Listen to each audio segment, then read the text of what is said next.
तो मेरे बंधुओं, ये दूसरा भाग रूप बसंत का मंथन कैसेट के माध्यम से आप सुन रहे हैं। तो देखिए, इधर में मौसी रूप को बाहों में लेना चाहती है, लेकिन उछल के बेटा दूर हो जाता है। बोले नहीं माता, दूर हो जाओ।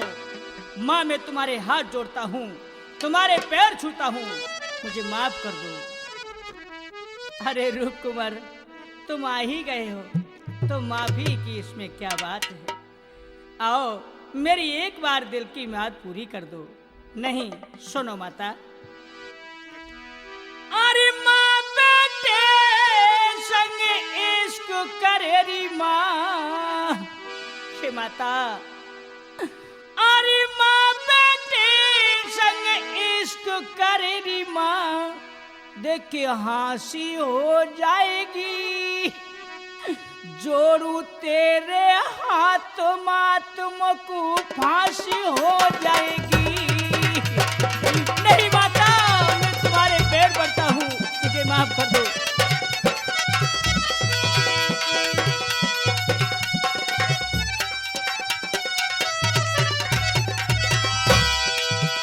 अरे माँ बेटे संग इश्क करेरी माँ, ए माँ।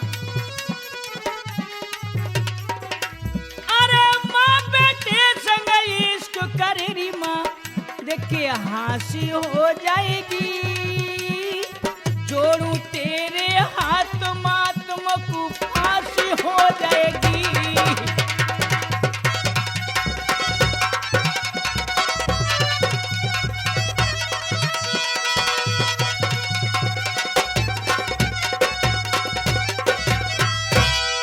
क्या तू सुन ले बात, तू जरा सी मैया, और तू लगे धर्म की मौसी। मेरी मैया, मैया तू लगे धर्म की मौसी। हे माता, अरे मेरे पिता की रानी होकर, हे माता।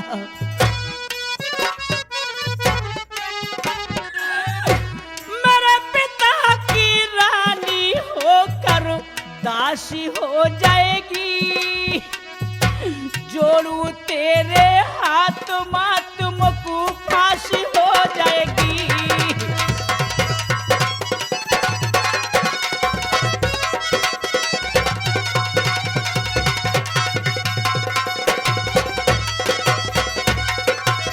नहीं रूप, मैं तुमको कुछ नहीं होने दूंगी, आप चिंता न करो। हे माता, मेरी बात सुनिए गौर से।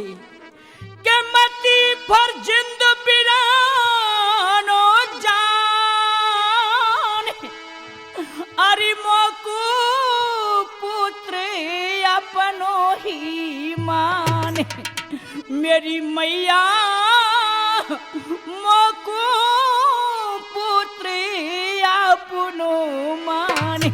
हे माता, अरे जैसे दूध गऊ कोरी मैया मौसी, जैसे दूध गऊ कोरी मैया, लाशी हो जाएगी। जोड़ू तेरे हाथ माँ, तुमको फांसी हो जाएगी।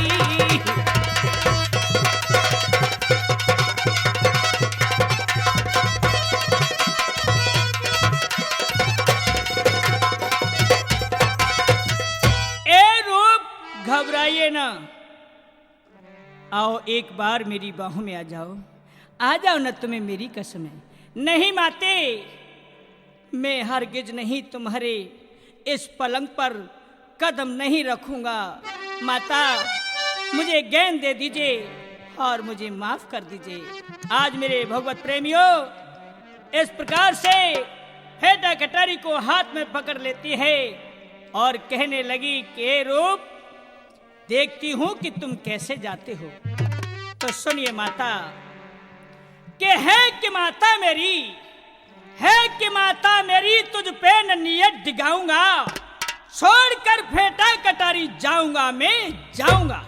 माते, यदि फेंटा कटारी से तुम्हारी मुराद भर आए तो भर लीजिए। रोक जा रहे हो आप? हाँ, तो सुनो कि इस दम आधी रात तू, कि इस दम आधी रात तू जा भाग चला जा खैर, और फजर दिखा दूंगी तुझे सो जालिम अपनी से। इस दगाबाजी का तुझको चखाऊंगी मजा, और मुझको तड़पती क्या चला सर छा रही तेरी कजा। रुक, अभी बगदिया लौटिया, अभी कुछ नहीं बिगड़ा है कि अभी बगदिया लौटिया, झगड़ा बहुत बढ़ जाएगा। होते फजर तू बेखबर सूली पे देख चढ़ जाएगा, मरने के पीछे भी तेरी बदहालतें करवाऊंगी, और आंखें निकलवा कर तेरी घेरे में तो ये डरवाऊंगी। माता, ये बात है तो सुनो।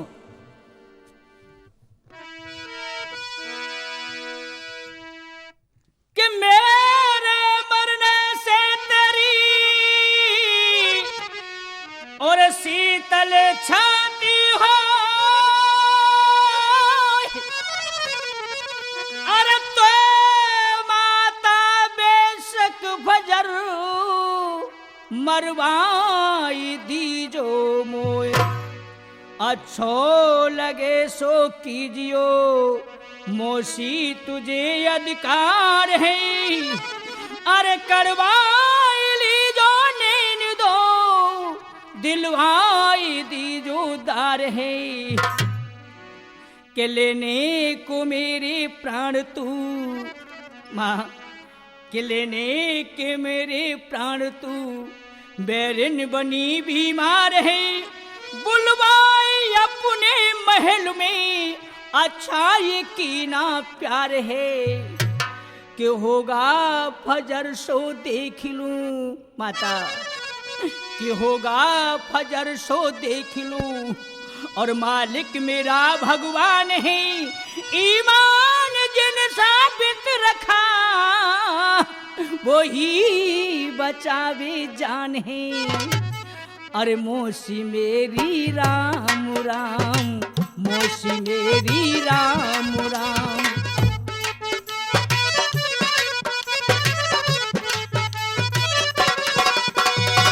मोसी मेरी राम राम हो, अरे मोसी मेरी राम राम, मोसी मेरी राम राम है। सिंह पे रंग दे राम राम जा, सिंह पे धारे दे राम राम।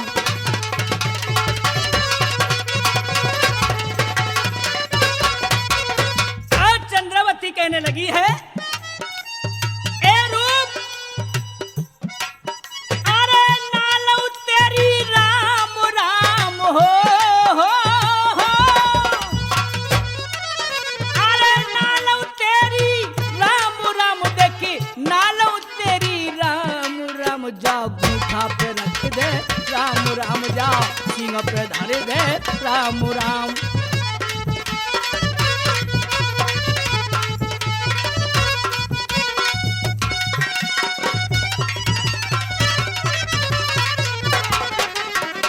आज बंधुआ कहने लगा है रूप कि माता होश में आओ, क्योंकि ये जवानी के 4 दिन हैं, इसके बाद फिर कुछ नहीं है।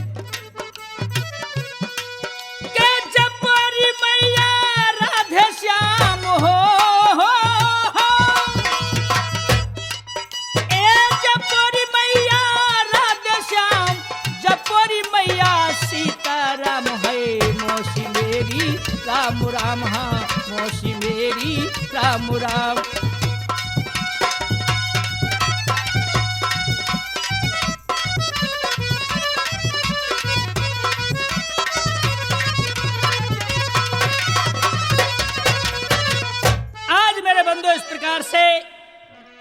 रूप कुमार भाग देता है।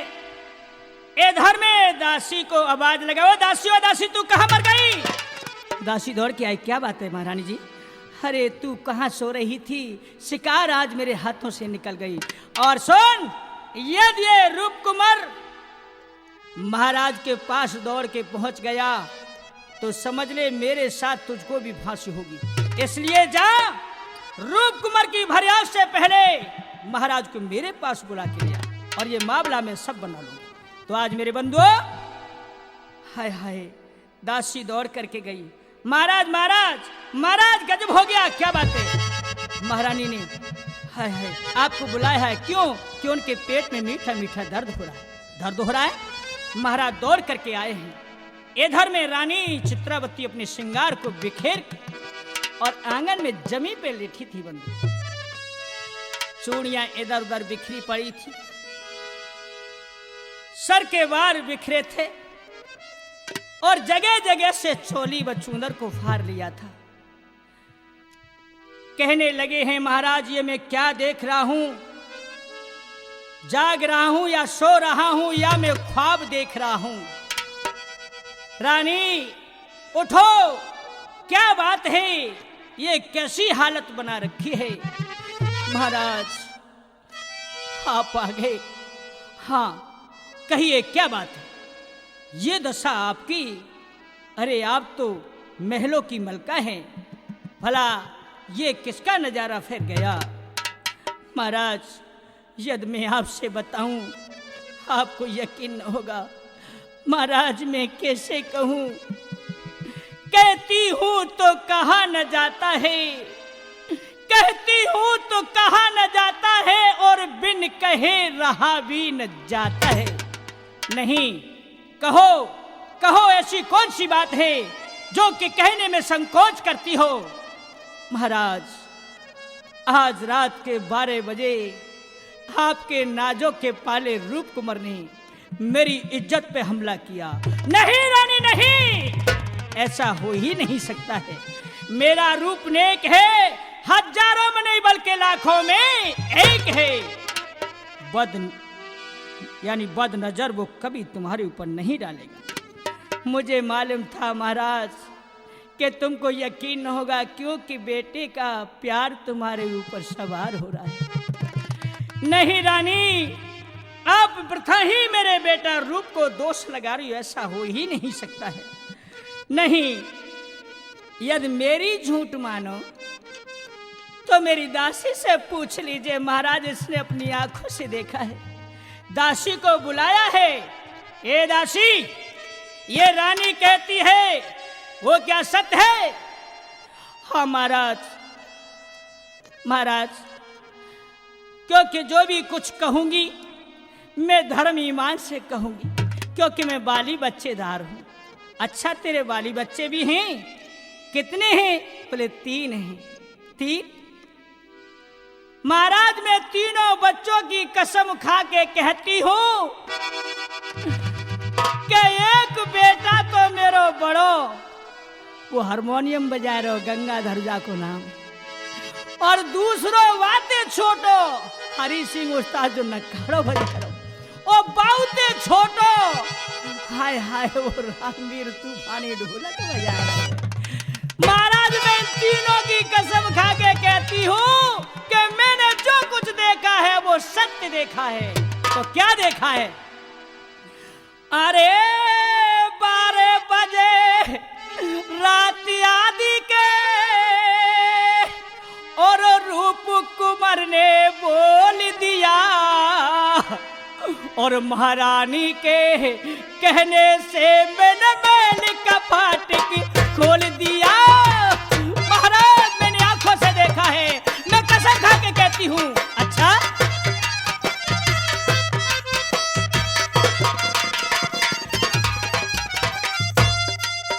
आजी महल का फाटक खोल दिया जी, मैंने महल का फाटक खोल दिया।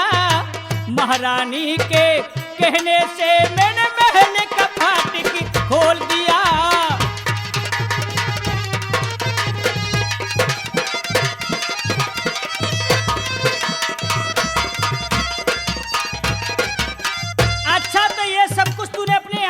देखा है? हाँ हमारा यकीन करो। तो जिस समय रूप आया था तो तुम कहाँ थी? सुनो महाराज, अरे हाथ पकड़ कर बैठ गया करो बिजली बंद चवारी की। महाराज मैं क्या करूं, मैंने अपनी आंखों से देखा, तुम्हारी कसम। अच्छा, अरे हाथ पकड़ कर बैठ गया करो बिजली बंद चवारी की। रानी कुन मुन करती रही, मैं खड़ी रही हो तू सारे की।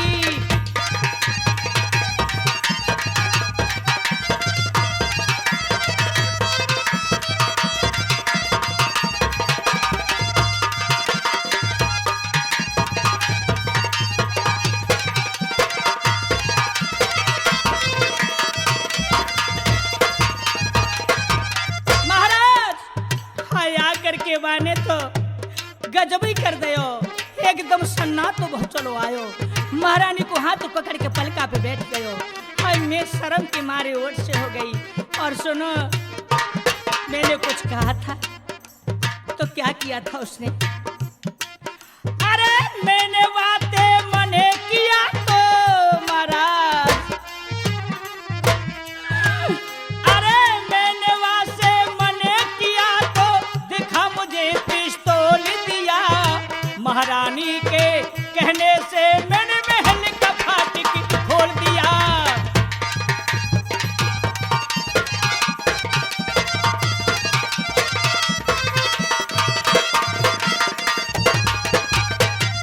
नहीं दोषी मालूम होता है रानी, और तूने एक ही स्कूल में तालीम पाई है।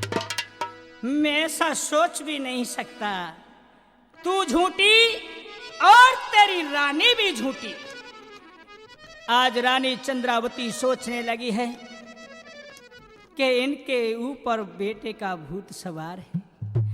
अब इनके भूत को उतारने के लिए मैं दूसरा जादू पेश करती हूं। तो बंधु कौन सा जादू पेश किया है और क्या बोली है कि सुनो महाराज, के पिया पहचान तो कर लो जरा, फेंटा कटारी की।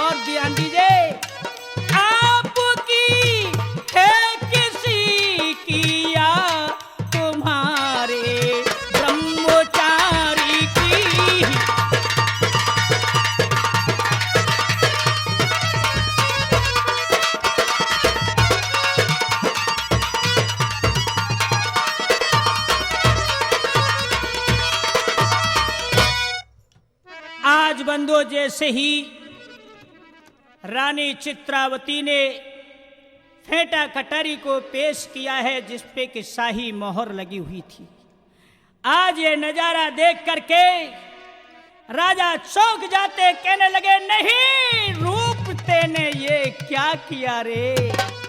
महलों में कदम रखते ही 16 सा भड़का दिया। तुझे मैं हार समझे था, तुझे मैं हार समझा था गला अपना सजाने को। तू ही आज नाग बन बैठा मुझी को काट खाने को। अरे बेवकूफ नालायक, जैसा तूने किया है वैसा फल तुझको अवश्य मिलेगा। रानी क्या चाहती हो?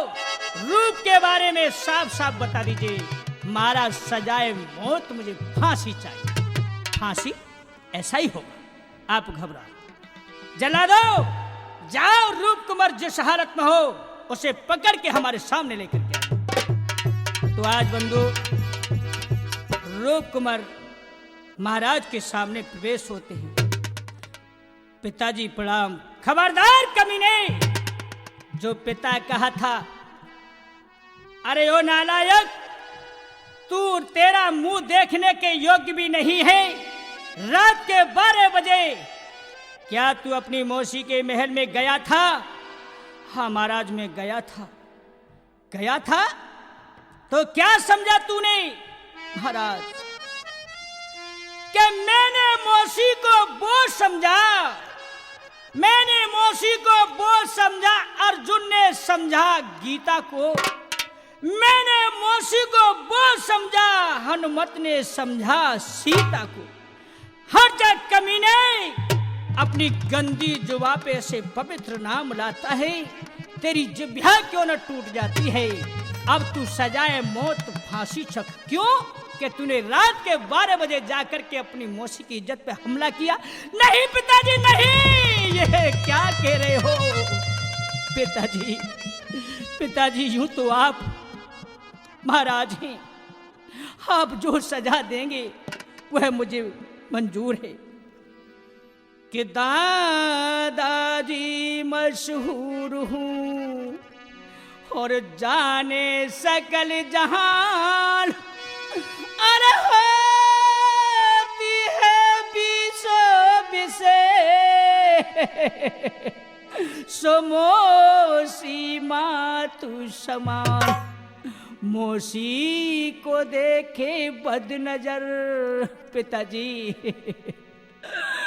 कि मौसी को देखे बद नजर, वो बद बड़ा बदकार है, उसको खुदा की वास्ते दो जख रही तैयार है। पिताजी कि अब जानी मैंने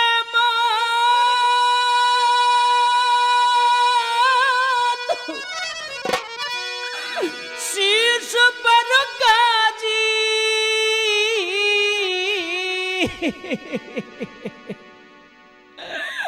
मौसी की राजी करिए आप पिताजी। नहीं पिताजी नहीं, ऐसा धाम के गड्ढे में डालिए।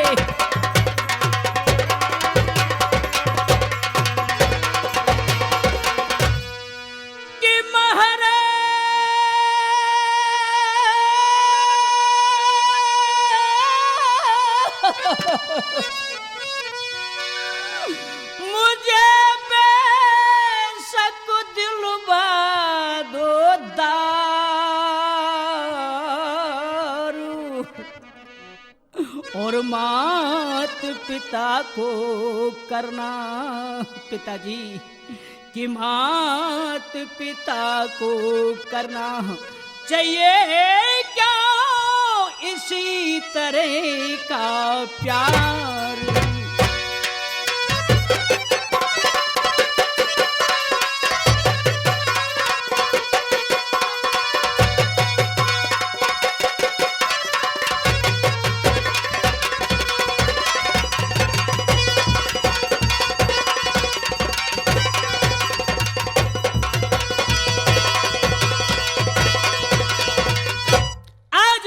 कहने लगा है पिताजी, यूँ तो आप महाराज हैं, लेकिन आप जो सजा देंगे मैं भोगूंगा, लेकिन ये जो आपने कलंक लगाया है ये उचित नहीं। क्यों? कि मरने का मुझे गम नहीं, बस सोचिए सीका, सर लगा मेरी नाहकी कलंक काटी का। पिताजी ये नहीं अच्छा हुआ।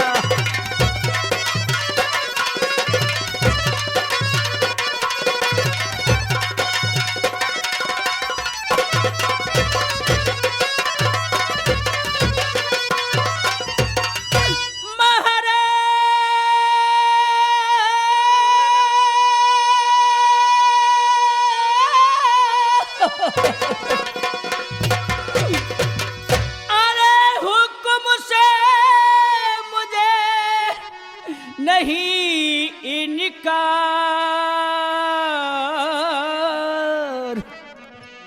और बाल दहन से उजर। पिताजी हाँ, बाल दहन से उजर करे क्या बेटे को धिक्कार। पिताजी मुझे माफ कर दो।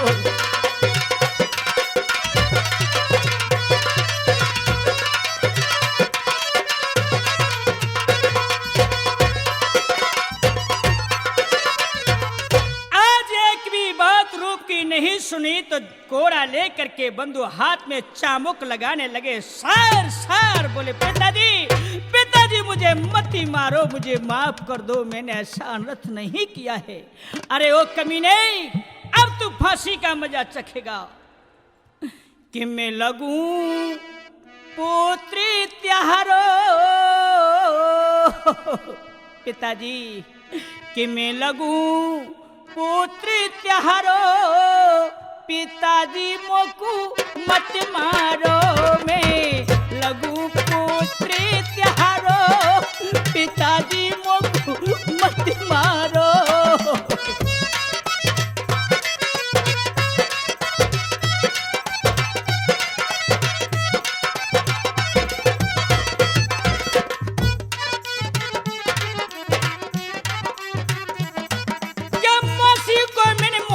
समझा मोसी मात समान।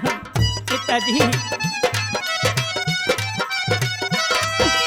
मोसी को मैंने मोसी समझा, मोसी मात समान। और पिता तो तुम मेरे लगते हो मोसी मात समान। मोई नाहक मत मारो, पिताजी मोकू नाहक मत मारो, पिताजी मोही मत मारो। मैं लगू पुत्री त्यारो।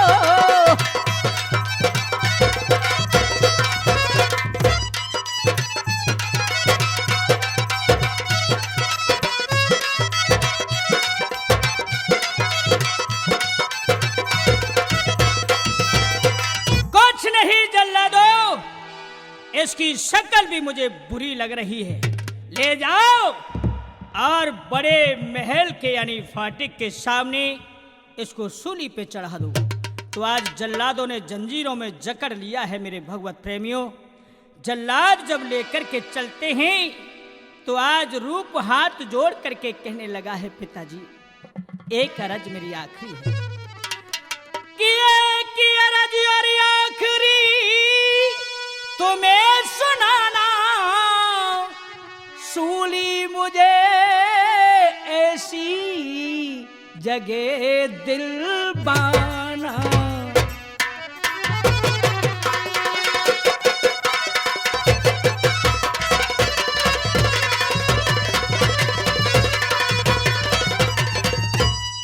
कि महाराज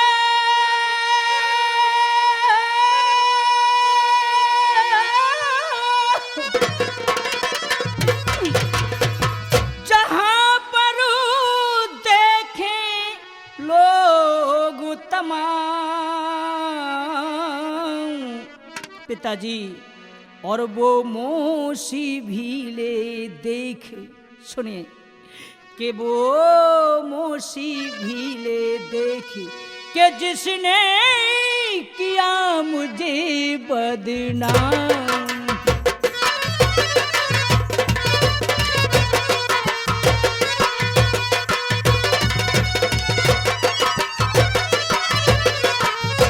आज बंदो इस प्रकार से जल्लादों को हुक्म दिया है तो आज लेकर के चले। और क्या बोले हैं कि हम छोड़ चले हैं महफिल को, याद आए कभी तो मत रोना।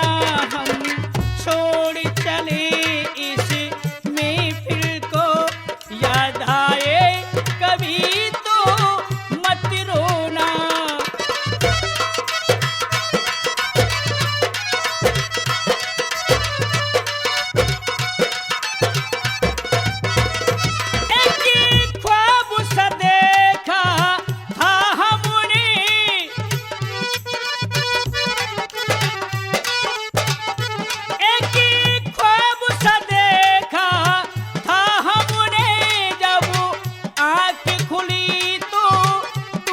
गया इस